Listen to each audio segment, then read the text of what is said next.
Lemon tsami wannan da ake gani shi da 'ya'yan cikinsa da ɓawansa. Wato in kana neman wato kilas na cancer cells kamar leukemia cells, malignant cells and carcinoma cells su ake kira bad cells. Waɗannan ƙwayoyin cututtuka ne da suke addabar jikin al'umma a wannan zamani, ba ga maza ba, ba ga mata ba, ba ga yara ba, ba ga samari ba, ba ga dattijai ba. To idan aka samu ɗan wannan itaciya mai albarka aka tsaga shi ko aka kirɓa shi, bayan an kirɓa a samu misalin kamar guda biyun nan haka aka kirɓa su, to ana iya samun wato a yi ainihin a samu ruwa kamar lita 1 sai a zuba a ciki sai a tafasa. Idan aka tafasa shi to za a samu wanda aka tabbatar da yana da ciwon daji wanda ya kama masa nono ko ya kama mahaifa ko aka samu prostate cancer. In dai kansa ne to za a dinga shan karamin kofi da safe, karamin kofi da yamma, ai sati 2 ana amfani da shi. In ku har aka yi wannan, insha Allahu duk wani raɗaɗi da zugi na ciwo, dama shi can yana ɗauke da calcium and vitamin C.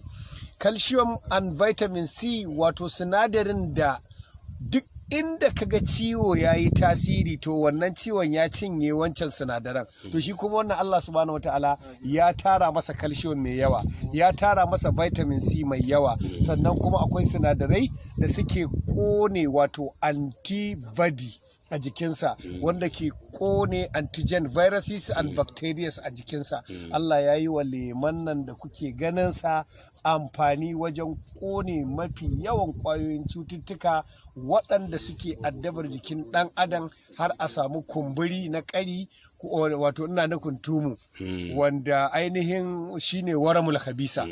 Musamman ma yanzu da ake samun blockage na fallopian tubes na mata, ko a ce an samu fallopian cancer, ko an samu ovary cancer, ko a samu uterus cancer, ko a samu cervical erosion cancer. To duk waɗannan insha Allah za a dinga amfani da shi, karamin kofi da safe, karamin kofi da yamma, insha Allah za a samu nasara. Musamman ma a ce bayan an ɗauko za a sha a samu garin ƙwallon mangwaro da ake gani, shi ma na gan shi a nan gurin. Garin ƙwallon mangwaro na ana ɗan zuba a ciki, to insha Allah an samu maganin ciwon kansa mai kyau da yardar Allah. Sai ganyen lemu. Ganyen lemu shi kuma akwai abin da ake kira wato wani ruwa da Allah ya sa a cikin jikin ɗan adam. Wannan ruwan ana kiransa alhormonal mu'alaja. In aka ce alhormonal mu'alaja, ruwan magani naturally da Allah ya ajiye a cikin jikin ɗan adam. A ina? A saman ƙodoji guda 2. A ina? A cikin wata jaka da ake kiranta al-guddatul kiziri, wacce bature ya kira ta da adrenal gland.